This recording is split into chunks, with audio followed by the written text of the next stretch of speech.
Hey, love and light to each and every one of you guys. Welcome to the Dope Black Chick Podcast, your audio guide to releasing your dopeness. Hey guys, welcome to another episode of the Dope Black Chick Podcast. Now this week, we're doing something a little bit different. I always have these amazing conversations with my friends. They're very in-depth. And I just love the people that I surround myself with. They're thought provokers, activists.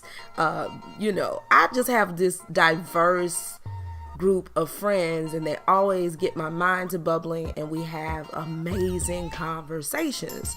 So this week's episode actually came out of the blue because I was kicking it with a friend of mine, just hanging out, catching up, and our conversation got so good that I was like, wait, we gotta capture this. So I pulled out my phone and started recording. So that is what you're getting. You're getting this raw conversation between myself and my good friend Dominic Brown.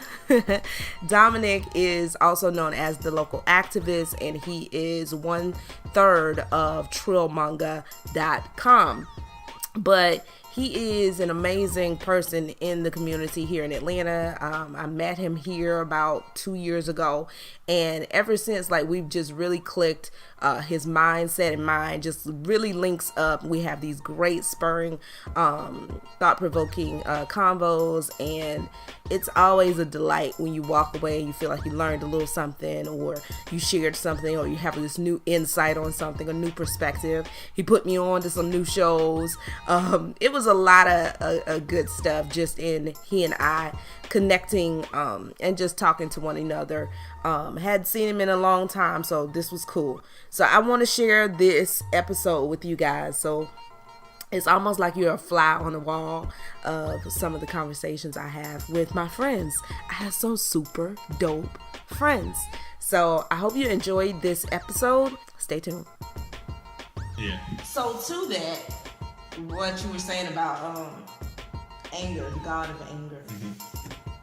This is a question that I have a lot. Mm-hmm. Now, my mama was a militant, so that's what I have. I am that first, then I am the person that will sit down and let's talk about it.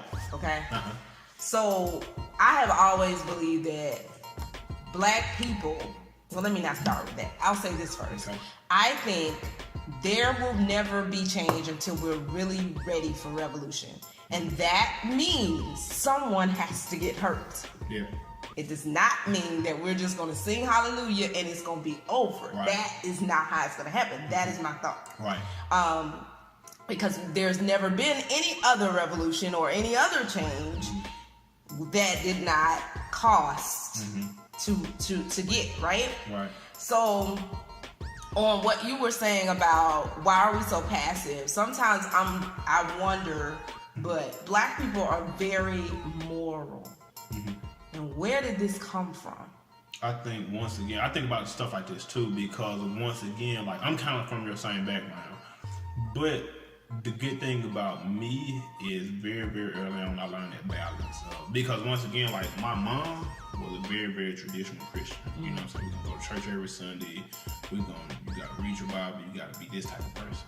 My father, fuck that shit. You know what I'm saying? My father was activist, you know what I'm saying? Something to be fixed, he's gonna fix it. Right. By any means. Right. He just taught me to be an unconventional thinker. And he also taught me, once again, the balance of life. You can't have light without dark. You can't have the shore without the sea light. And people want life to be one thing. But one of the things I learned early on was duality. And me, I'm a protector. And so from a protection standpoint, of course, I want my people to be in peace times. I want them to enjoy the fruits of life. But I also understand what comes with that. And I'm realistic about that. And even with a lot of my activism mindsets, I don't tell a lot of people because it'll freak them out. You know what I'm saying? And so for me, I think with black people, and I'm pretty sure I'm biased, but just looking at different, and I highly respect other cultures, other people, different things like that. But when I look at everything across the board, black people are, one, we're some of the most diverse people, even within our own race, of anybody on the planet. And then two, I don't care what nobody said. Black people figure shit out. You know what I'm saying? We're just talented people. And so with That's the magic. With that great talent, once again, I told you, God makes everything in balance. Just think if we were the fastest, we were the strongest, we was all these things that we already are, but we will also have the mindset of white culture. You know what I'm saying? Like that would just be, it'd be too much. You know what I'm saying? And so once again, God puts all of us down here because we need each other. I always tell people, black people are more than one thing. There's African Americans who have a totally different culture, you know what I'm saying, from Africa. Even our own people look at us crazy sometimes, like, you know what I'm saying, like, y'all ain't us, you know what I'm saying, y'all, you know what I'm saying. So once again, it shows you, and I don't care where you go, if you Chinese, they gonna treat you like you Chinese all over the world. You know what I'm saying? If you Brazilian, if you see another Brazilian, they gonna treat you like you're a Brazilian no matter where you at. Black people, what tribe you from? You know what I'm saying? What, you know what I'm saying? Who your people? You know what?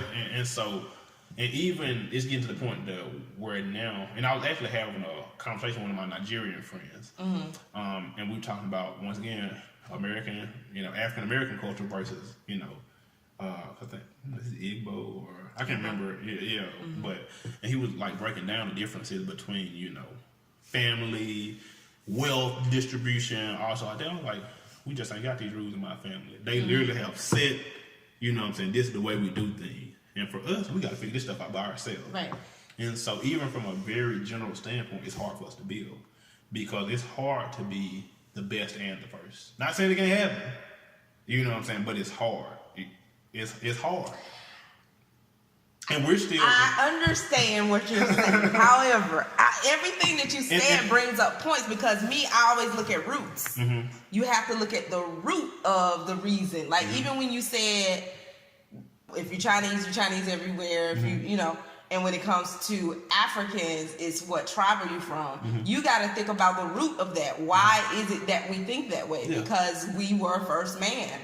So if everybody looked like you, you don't separate by race. You would only separate by tribe. That would be how you identify. But even more from a human standpoint, that's why I said race really is a construct. Like, it's definitely a construct. So if you African, which we all know Black Africans are the original peoples. Yeah. So let's go with that, y'all. All this race idea, it makes no sense. So if you're an African, yes, you're going to ask, what tribe are you from? Because that's the only other way I can differentiate you. There's no need to say you're white. There's no need to say you're this, you're that. No, what tribe are you? Because I don't know if you're in this one or not, because we all look alike. You know what I'm saying? Yeah. So that may be the root of that. And then when it comes to Black Americans, the Black American experience, I feel like I saw this documentary, and I can't remember the name of it, but it was a conversation between Black Americans and Africans. Okay. And they were really trying to break down why we can't get along. Why do we have these underlying dialogue that we're not having? And I think that really has been made on purpose also. What? That we don't get along? Oh, yeah. It definitely wasn't made by us, but I believe it was fueled by propaganda. And two, because there is a conversation that is not happening between us. And I think the conversation is not happening between us because of the propaganda. Right. You know what I'm saying? But one of the things that they pointed out in the panel, you got these 4 African Americans and these 4 Africans talking. And I mean, they're going at it because they just don't understand, and you don't understand it. So finally, it boiled down to basically saying, you have a home. This is what the African Americans are saying. You have a home. You know where you're from. You know everything about you. The girl was adopted, right? African American. And so she really had no idea of who she was, here, And so they gave her, she did like a DNA test or whatever. And so they give her the test on the stage during the panel, and they tell her where her maternal mother is from in Africa. Right. And she burst into tears. She was like, do you understand, just as this just revealed to me who my mother is. So for African Americans, That's why we do the things we do and try to cling on to Africa in any way that we can, because we just want to know who our mother is. And she was like, I still don't even know exactly what tribe she's from. I don't know anything. I just know in this area my people are from here. And so that is what the African American has been like, trying to cling to something that is over there that we won't know, but we just know we're from there. We, and so we've been doing that. But I feel in the process of constantly reaching back to Africa, we have diminished the culture that we created here. I love African Americans. Right. I love the diversity. I love the fact that, we persevered and we came up with this and we did that without help from our brothers across the seas. Right. We did what we had to do. And then when we are able to reach back over there, you want to look at me and say, well, y'all act foolish. Y'all do this. Wait a minute. I had to do everything by myself. And I'm asking you, like, can you at least let me wear the kente cloth without laughing at me? You know what I'm saying? Because of what I'm doing. And, I was always taught about Africa. I was taught so much about Africa. But as I reached adulthood, I stopped trying to know so much about that and just really looking back on what we accomplished. Because there was this guy made a comment and said, we don't have any culture besides hip hop. I said, who are you? Statement, He's like, come on. We don't have anything besides hip hop. What else has Black America done for the world? I was like, dude, are you serious? I probably had to fight him when you said that. I was like, man. This is why I don't even hang out with him, because he asked me to be on his show, and I said, I cannot do it because I promised me and you gonna have problems. But his idea is something that a lot of Black people do, because we feel like either we can't claim America at all, or you claim Africa, but you don't know anything about Africa. And I would tell people, man, I'm staying my Black ass right here. You know what I'm saying? I ain't going nowhere. You know what I'm saying? And I've actually thought about that. I was like, man, cause you get so frustrated sometimes with just life and all the stuff we all have to face as Black people in this country. I think all of us got to the point like, man, fuck this shit. Like, I'm about to just bounce up out of here and go somewhere else. I'll figure it out. It don't matter. It can't be no worse than here. But at the same time, it really makes you. I'll tell you, I started a project within my own family, and this, even from activism, this is one of my activism projects, but it's also just a personal, goal of mine. But what I started doing is I started talking to my family members, literally just legit sitting down, talking. And of course, I started my grandmother, I started my dad's mom. She was born in 1939. And of course, we talked to, it's grandma. You're gonna go, grandma, you're gonna open the fridge, see what she got to eat. You gonna, know what I'm saying? So, you small talk, but I was like, but I went intentionally, and she didn't even know this, you know what I'm saying? But I just, it's like me and you talking right now. Like, I just sat down and had a conversation with her. But she had already recorded the whole thing. And when we got done with it, I let her know, I was like, I recorded that or whatever. But I let her go back and listen to it. And she just cried, because she didn't realize what she was giving me. Even from everything from, because my dad's from Chicago, but my family, once again, spent the Great Migration. I not only learned how we got to Chicago, I learned why. I learned, why they came back, and so just even those holes within my own life were fulfilled by my grandmother. Exactly. And even as she was talking, I was like, damn, that's why I'm like this, or this why I got this attribute from. And once again, activism, we from Mississippi, we from for real, you know what I'm saying, and so it's kind of I was telling people, that's why don't much bother me, you can't call me a name I ain't been called before, you know what I'm saying, you can't do nothing to me that, probably hadn't already happened, so, whereas a lot of Black people, they'll get married, we call them nigger and different shit like that. I'm like, none of that stuff bothers me at all, because I know who I am, I know where I come from, and I've been through much worse. And so now you take all of that, and once again, you can complain about this stuff every day. But I always say it's the difference between a person that complains and a person that finds solutions. And so even within my own family, one of my goals was to I want to know where I'm from. And it's my personal duty. Ain't nobody else gonna do it for me.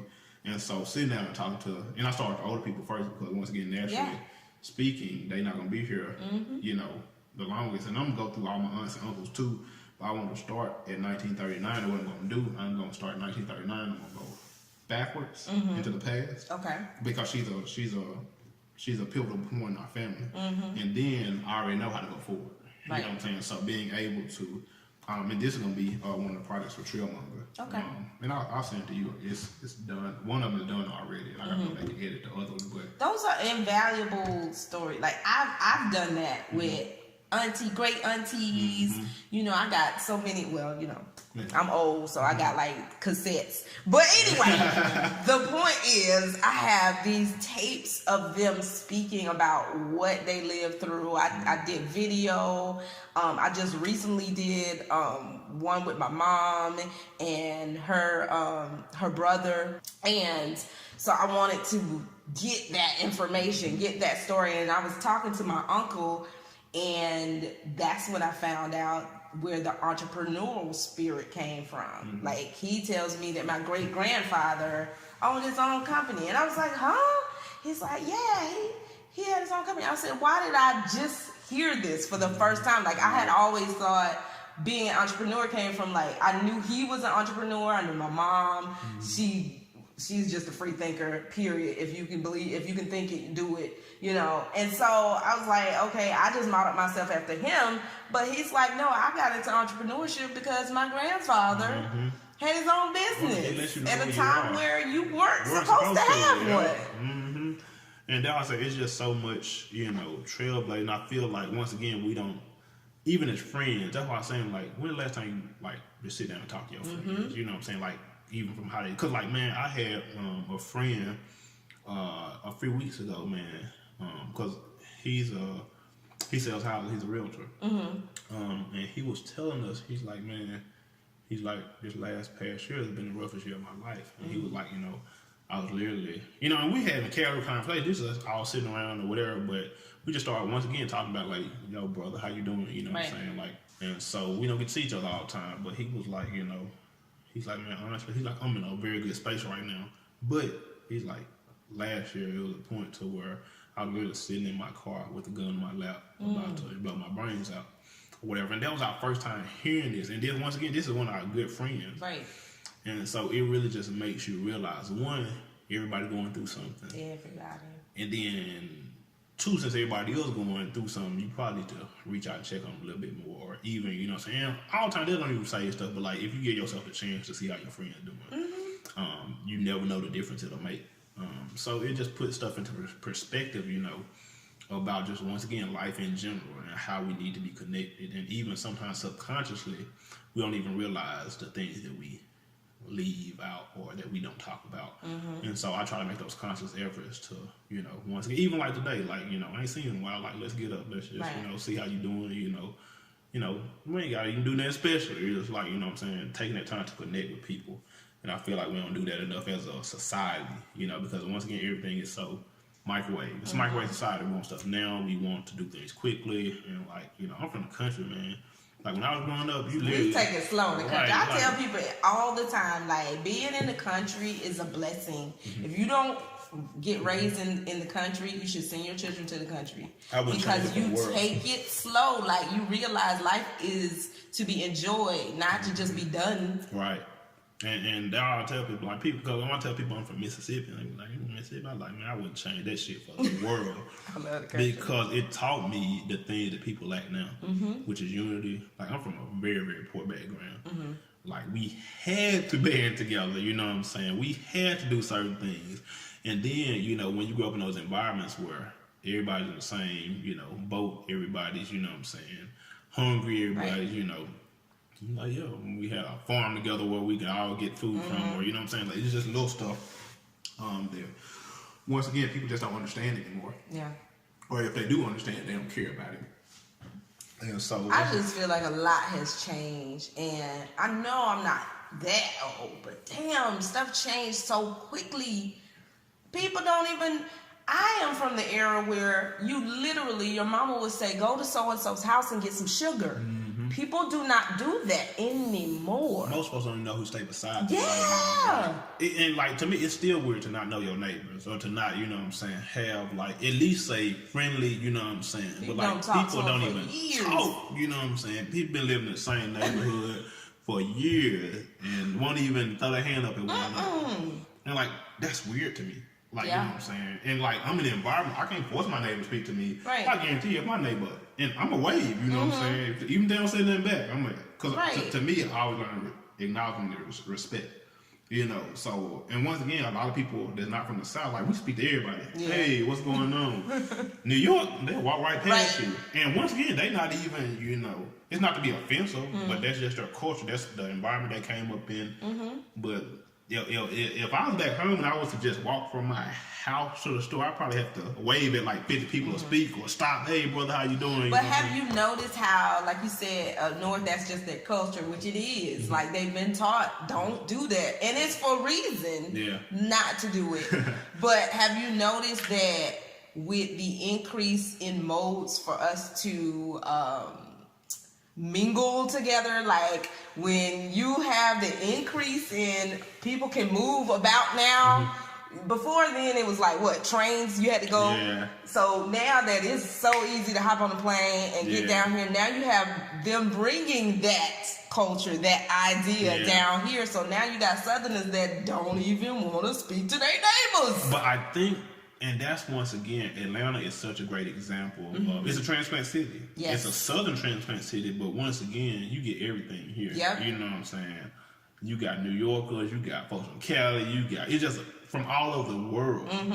And so Atlanta tries to keep its southern flair, which it does. It has its own, you know, little flavor or whatever, but at the same time, I always tell people, even Atlanta is changing quickly. I was like, in the next 10 years, Atlanta might not even be a black city if they're not careful, especially from a political standpoint, and the way the power moves they're making. But that's a whole other, you know, issue. But once again, once you get diversity, can be a great thing, or there's the other side of it. Yes, it is. So yes, it is. I always tell people, be very careful what you ask for, because once again, with this being a black city, openly black, you know, unapologetically black at moment, but there are a lot of other entities inserting itself into Atlanta, and even Atlanta is changing very, very rapidly. I've been here 10 years, and Atlanta is definitely not the same, or even remotely the same as when I got here. And that's just a 10-year period. So just imagine all the normal ATL folks that's always complaining, y'all come to our city, y'all take it over, so like that. Like, I understand that sentiment, because I ain't even from here, and I'm starting to feel like this. Like, damn, like, people don't always understand why I'm so intimate with my friends, and I build circles, I build networks, because once again, we really are in a situation to where sometimes your circle on whatever playing field you're on is all you have. And if you don't build a dope circle, if you're just one of those people that walk throughout, like, cause I always tell people, I feel like a lot of people walk throughout life and they don't see other stuff, and they used to, hey, you know what I'm saying, how you doing? They used to like things being how they are, and then one day you wake up and shit just different. You know what I'm saying? And then when you look back, you realize all the things you should have taken care of, all the relationships you should have, you know, watered, they're not there no more. African American people, we're searching, you know, for so much, but we're also holding on to so much also. And so, you know, you can only hold so much before you gotta let something go. You know you from the country, boy. That's a country. That's for real. Like, that's real. But like, my grandma's favorite phrase. Yeah, I told you, I love old people. You can tell I hang around old people. Yes, sir. I told my best friend, Mr. Moses, I told Mr. Moses 75. And I hang with Mr. Moses like all day. Like, I don't care if I go in no club. Hey, Mr. Moses, what you doing today? I'm about to come over to the farm, we got to kick it. You know what I'm saying? Like, that's who I am. That's who I've always been. Since we talk about revolution, like, if we really want to change this, what's the new method? Because the method we've been using, it's time for change. It's a new season. And so what are your thoughts of how we fight this fight?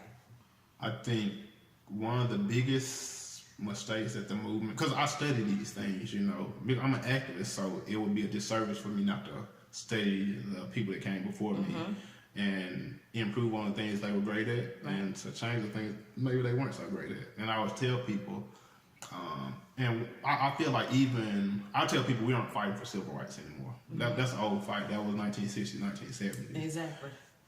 Black people, we're fighting for equity now. We're fighting for, just what we should have.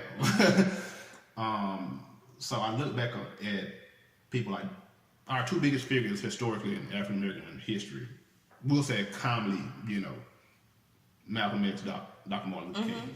Martin Luther King and Malcolm X did not like each other for years. They literally, they wouldn't fuck with each other. Right. Martin, you over there and be over here, you just do your thing. And when they did start realizing that, even in the older years, that, damn, what would happen if we would have, not necessarily even combined forces, but even just tolerated one another. You know what I'm saying? Right. It's a place in the movement for, pacifists, peaceful, loving people. It'll always be room for Dr. King. But, once again, that great balance. You need some warriors. You need people that ain't gonna let shit slide. Right. And every other community has that, except for, once again, what did you say was our worst trait as black people? We too moral. We too moral. Even once again, like, look at the state of the world. How far is it gonna get you? And if you keep bumping your head over and over again, whether the insanity phrase that people wear out.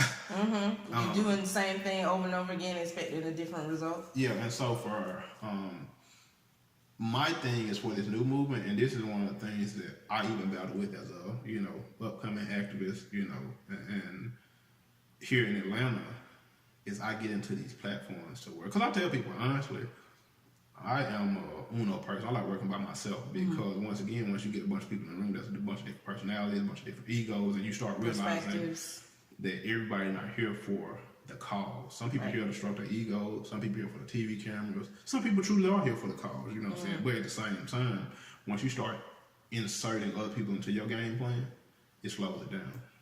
And I listen to activists argue because one of the biggest issues we have within the movement now is even activists within the movement don't understand the need for there to be a multi-level fight. If I'm a Black Panther and you're, Martin Luther King, why would I show up to your speech with a bunch of guns?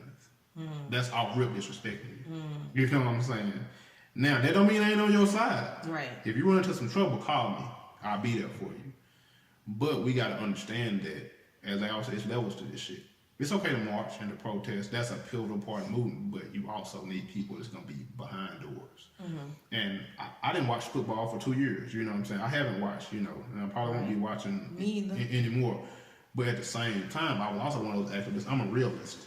So many activists ask people, just stop watching football. Now, that's great. That's cool. But let's think logically. I have friends in the NFL. And no other entity in the United States makes as many black men instant millionaires as the NFL. Now, once again, I ain't saying I agree with the NFL, but once again, I'm asking you to quit your job without offering you another job to replace it. And that's what a lot of black people expect you to do.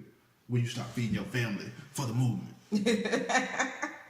You know how stupid I'm gonna look at you if you ask me some dumb shit like that? Right. But that's honestly... That's basically what That's basically what people are asking, these guys to do. And now these are the same guys. One guy, I have friends in there. These are the same guys that if I need anything, hey bro, we having a community service, Right. Here, kick off a few stacks, buy whatever you need, what I'm saying? I'm all about this.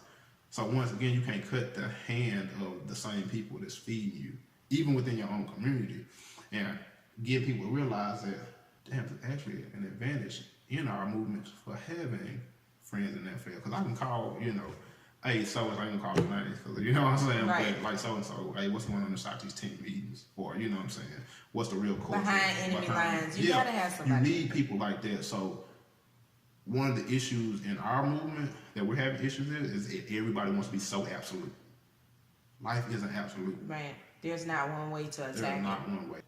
My great-grandfather, he tell me this all the time. You can only back a nigga into a wall, you know what I'm saying? If he ain't got nowhere to go, which way you think he coming? Right. You know what I'm saying? Because with me being a warrior, I'm kind of happy to start seeing black people wake up a little bit. It's kind of like, I ain't saying nothing bad gonna happen, but I feel like something different coming. I feel like more of us are waking up. Not everybody ain't waking up, you know what I'm saying? But I feel like it's enough for us. Yeah. And even with the question you asked me about, you know, it's kind of like my answer online with the same as it's gonna be now. Some of us leaders, we're gonna have to start making some tough decisions. You know what I'm saying? Because at what point do you keep letting things go on? Mm-hmm. And I feel like the other side, if they're not careful, it's kind of like, in the famous words of Donald Trump, what do you have to lose? Didn't I tell you my friends are dope?